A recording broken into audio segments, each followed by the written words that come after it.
Welcome back to my YouTube channel Mahakali temple Perth. आज की जो वीडियो है, आज की वीडियो में मैं ये डिस्कस करने वाला हूँ कि जो हम साधना करते हैं उसकी विधि ज़्यादा महत्वपूर्ण है या फिर आपका इंटेंशन। तो मैं एक मेरा एक फ्रेंड है, मैं उसको साधना करा रहा हूँ, ठीक है। वो ऑस्ट्रेलियन है, वाइट ऑस्ट्रेलियन।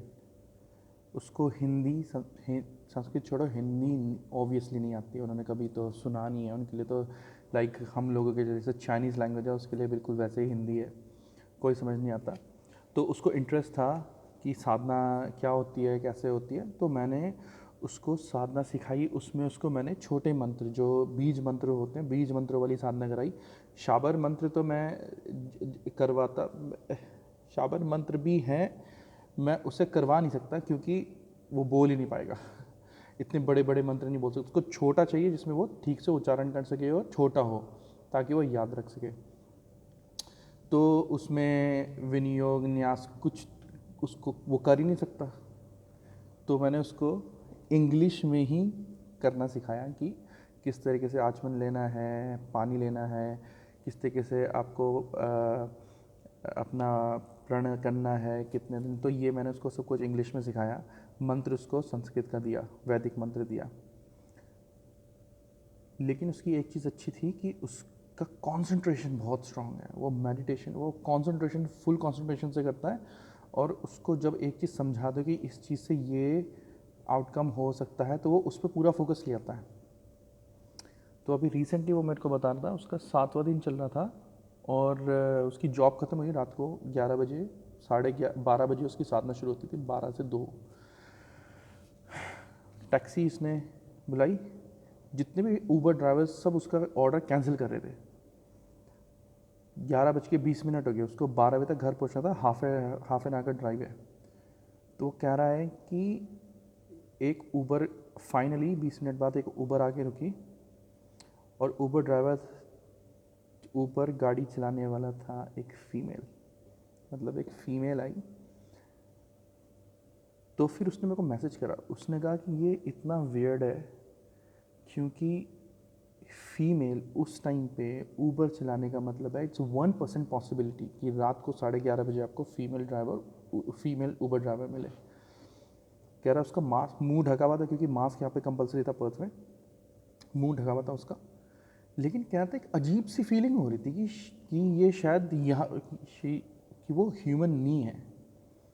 तो उसने मेरे को बोला, कह रहा कि ऐसा हो सकता है। मैंने कहा देख, क्योंकि तूने जिसकी साधना में उसे करवा रहा था, मैंने कहा जब तुम फुल कंसंट्रेशन से, फुल समर्पण से उस चीज़ की साधना करते हो, तो वो भी भेस बदल के आ जाते हैं आपको अपनी मंजिल तक पहुंचाने के लिए। अगर वो ना आती, वो और 10 मिनट लेट होती, तो उसको जो टाइम था, जिस टाइम पे वो बैठता है, वो लेट हो जाता। लेकिन वो उस दिन लेट नहीं हुआ क्योंकि वो आई। फिर उसके एक्सपीरियंसेस हैं, मतलब अगर उसके एक्सपीरियंसेस मैं आपको बताने लगूँ तो आप भी हैरान हो जाओगे कि यार, एक गोरा आदमी जिसको संस्कृत नहीं आती, हिंदी नहीं आती, उसको कोई प्रोसीजरल, जो एक तरीके का, जब हम साधना करते हैं तो साधना में जितना प्रोसीजर होता है आह्वान का, हर चीज़ का, जिस शक्ति कर रहे हैं उस शक्ति के स्तोत्र पाठ का, हर चीज़ का जो एक एक प्रॉपर प्रोसीजर होता है, उसको वो कुछ नहीं आता। सिर्फ उसको एक लगन थी, उसको मैंने मंत्र दिया, उसको मैंने तरीका बताया, कोई माला नहीं, कुछ नहीं, सिर्फ उससे ही उसको सेकंड दिन तो खुशबू आनी शुरू हो गई थी कमरे में। कहता था जैसे ही बैठता था 15-20 मिनट लेटर एक खुशबू फैलनी शुरू हो जाती थी, पूरे कप परफ्यूम की। तो ऐसे ऐसे एक्सपीरियंस हो रहे हैं। उसने जब मुझे बताया कि तीसरे दिन उसको 2 लोग उसके पीछे खड़े हुए बात कर रहे हैं, यार बातें सुनाई देनी शुरू हो गई। तो मैंने उसको बोला, मैंने कहा तेरा जो सिक्योरिटी सिस्टम है वो वीक है। तो फिर मैंने उसको उसकी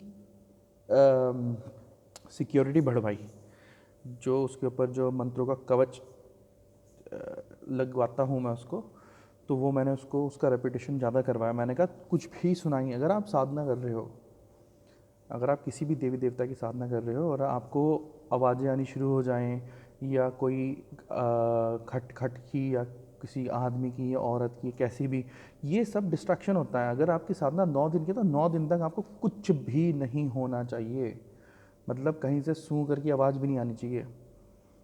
हाँ, जब ये शक्तियाँ आपको कांटेक्ट करती हैं तो कांटेक्ट वो आपको सपने के माध्यम से करती हैं, 9वें दिन आपको उनका एहसास हो जाएगा। लेकिन ये चीज़ें होना कि कोई आवाज़ मार रहा है या खटखट हो रही है या फटफट हो रही है, कोई चीज़ चल के आ रही है, छम छम की आवाज़ आ रही है, ये सब नहीं होना चाहिए। डिस्ट्रैक्शन होता है कि आपका कंसंट्रेशन मंत्र से छूट के फिर उस आवाज़ पे लग जाता है, अरे यार ये क्या हो रहा है। ठीक है, तो यानी कि आपका आपने जो अपने ऊपर सिक्योरिटी लगाई है, जो आपके ऊपर सेफ्टी मैकेनिज्म लगाया है, जो आपने अपने ऊपर कवच वगैरह लगाए हैं, वो ठीक नहीं लगे हैं, वो वीक पड़ रहे हैं इस मंत्र उच्चारण के मुकाबले। ठीक है, तो उसे स्ट्रॉन्ग करो। तो ये था, और उस बंदे का मैं एक्सपीरियंस भी डलवाऊंगा, अभी उसकी साधना पूरी हो जाए। ये नहीं बताऊंगा कौन सी साधना कर रहा था, ना ही वो बताएगा, लेकिन हाँ एज इन जनरल वो बताएगा कि उसने क्या उसको क्या एक्सपीरियंस हुए, कैसा हुआ, और उसके बाद उसके अंदर क्या चेंजेस आए। देखो, ये जो बोलते हैं ना, जो आप वीडियो में देखते हो यूट्यूब पे कि मैंने ये साधना करी और इतने दिन बाद ये खड़ी हो गई मेरे आगे, मैंने फिर ये करा, मैंने उसने मेरे को ये सब, दिस इज़ ऑल बुलशिट यार। It has nothing to do with it. जो पारलौकिक शक्तियाँ हैं उनकी कुछ बाउंडेशंस हैं, वो बाउंडेशंस क्रॉस नहीं कर सकती। जो लोग कहते हैं कि हमें एक्सपीरियंस हुआ, तो उनको फिजिकल एक्सपीरियंस नहीं, उनको इट्स हेलुसिनेटिंग एजेंट यार। मंत्र जो होते हैं वो हेलुसिनेटिंग एजेंट्स होते हैं। आप किसी भी मंत्र की साधना करोगे तो आप, जब उस मंत्र की वेग तेज होगा और आपकी बॉडी वीक है, तो वो आपको हेलुसिनेट करेगा। आपका जो डीएमटी आपके पिट्यूटरी ग्लैंड में है, वहाँ से वो उसको डीएमटी को रिलीज़ करेगा आपके पाइनियल ग्लैंड में। आपको चीज़ें दिखेंगी, लेकिन do they really exist? Physically वो एग्जिस्ट नहीं है, वो सिर्फ आपको दिख रहा है, क्योंकि आपके अंदर डीएमटी का फ्लो बढ़ रहा है। क्यों? क्योंकि आपकी बॉडी उस मंत्र का जो जो एनर्जी जनरेट कर रही है वीक है। जो भी लोग साधना करते हैं, जब वो उग्र साधना कर रहे हैं, मैं सबको बोलता हूँ कि एक चीज़ का आप ध्यान रखना कि आप फिजिकली स्ट्रांग रहो। वेट ट्रेनिंग, मैं जब ये जो जो गोरा है, इसको मैंने ये साधना इसको करनी थी, तो मैंने कहा पहले तू जिम शुरू कर। उसको मैंने वेट ट्रेनिंग करवाई, क्योंकि जितना स्ट्रांग आपका शरीर होगा उतना ज़्यादा आप किसी भी मंत्र को होल्ड कर सकते हो। मंत्र के ऊपर आपकी वो रहेगी। अगर आपका शरीर वीक हुआ ना, मंत्र तो घुमा घुमा देगा आपको। मंत्र आपको अपने कंट्रोल में लेना शुरू कर देगा, क्योंकि मंत्र एक जैविक चीज़ है, ये जैविक है। अगर आपको मंत्र के ऊपर होल्ड लाना है तो आपको फिजिकली स्ट्रांग होना ही होना है, क्योंकि फिजिक आपका जो physical strength is directly proportional to your spiritual strength. अगर आपकी बॉडी ही वीक है तो आपकी स्पिरिचुअल एनर्जी को कैसे होल्ड करेगी? अगर आपका वेसल वीक है, अगर आपकी बैटरी वीक है और आपने उसको फुल चार्जिंग पे लगा दिया, बैटरी तो फट जाएगी ना भाई।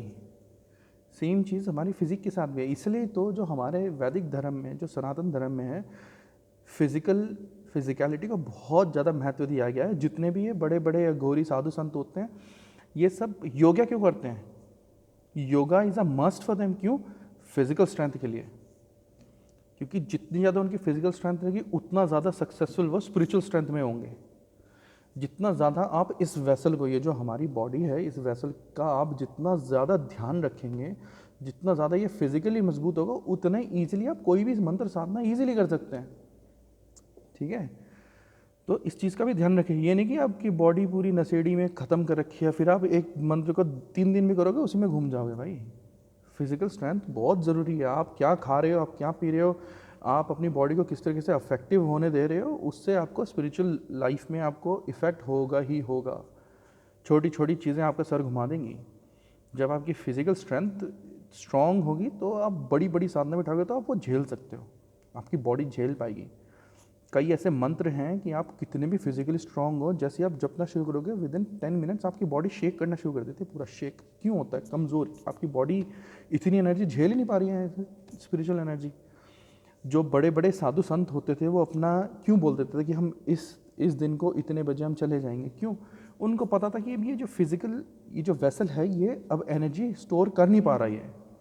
एनर्जी बहुत ज़्यादा वाइब्रेट हो रही है, बहुत ज़्यादा डायनेमिक हो रही है, और अब ये फिजिकल बॉडी में इतना स्ट्रेंथ है नहीं, तभी तो लोग बूढ़े होते हैं, बूढ़े होकर मर क्यों जाते हैं, इसीलिए क्योंकि फिजिकली जो आपकी ये वेसल है ये स्टोर ही नहीं कर पा रहा वो एनर्जी जो इतनी ज़्यादा जनरेट कर रखी है।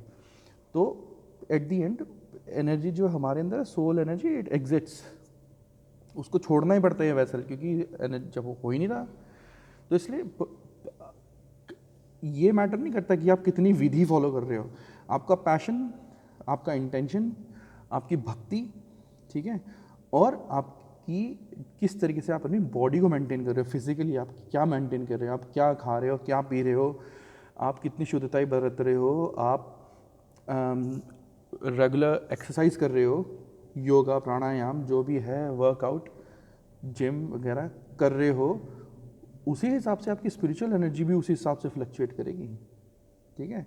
तो आप जितनों के एक्सपीरियंस यूट्यूब पे सुनते हो कि अरे हमने तो तीसरे दिन ही हमारे साथ पूरी बॉडी में करंट दौड़ना शुरू हो गया, इसलिए भाई उनकी फिजिकल स्ट्रेंथ देखो, बिल्कुल सूखे सूखे होते हैं, जान प्राण नहीं होता, खाते नहीं है प्रॉपर, और उल्टी सीधी चीज़ें अगर आप तम्बाकू, अल्कोहल, ये चीज़ों का सेवन करोगे तो आपकी बॉडी वो जो मंत्र हैं वो प्योर मेटाफिजिकल एनर्जीज हैं, आपको झंझोड़ के रख देंगी रात को।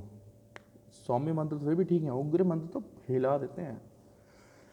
तो इट डजेंट मैटर कि आपको विधि आती है या नहीं, आपका इंटेंशन क्या है, आपका उस देवता के प्रति समर्पण, उस मंत्र के प्रति समर्पण, आपका फेथ, विश्वास, और आपकी फिजिकल, आप क्या खा रहे हैं, क्या पी रहे हैं, क्या सोच रहे हैं, ये सब मैटर करता है, सबका सब मैटर करता है। आप कितनी शुद्धताई बरतते हैं अपने शरीर के साथ, फिजिकल शुद्धताई एक है और मानसिक शुद्धताई।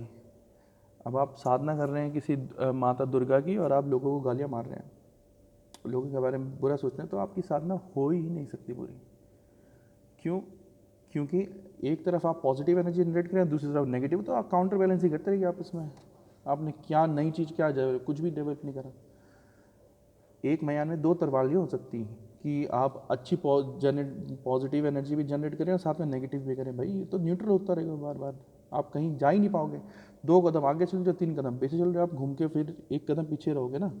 तो इसलिए साधना क्षेत्र में हर चीज़ मैटर करती है, आप क्या खाते हैं, क्या पीते हैं, क्या सोचते हैं, कैसे रहते हैं, आप कितनी साफ़ सफाई पवित्रता बरतते हैं, आपका क्या इंटेंशन है, किस देवी देवता का आपने साधना उठाई है, क्या वो आपको सूट कर रही है, क्या आपकी बॉडी उस एनर्जी को झेलने लायक है, क्या आपके जो सुरक्षा मंत्र हैं, जो कीलन मंत्र हैं जिसमें आप अपना दिशाएं कीलन करते हो, अपने शरीर का बंधन लगाते हो, क्या वो आपका आसन मंत्र है, ये सब हैं कि नहीं है, ठीक है।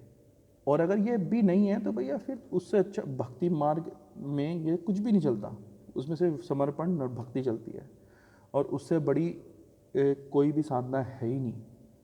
भक्ति मार्ग से बड़ी कोई साधना नहीं है, उसमें कुछ नहीं चाहिए, उसमें सिर्फ समर्पण कर दो उस देवता को अपना, कहो कि बस तू है और तू ही है बस, ठीक है।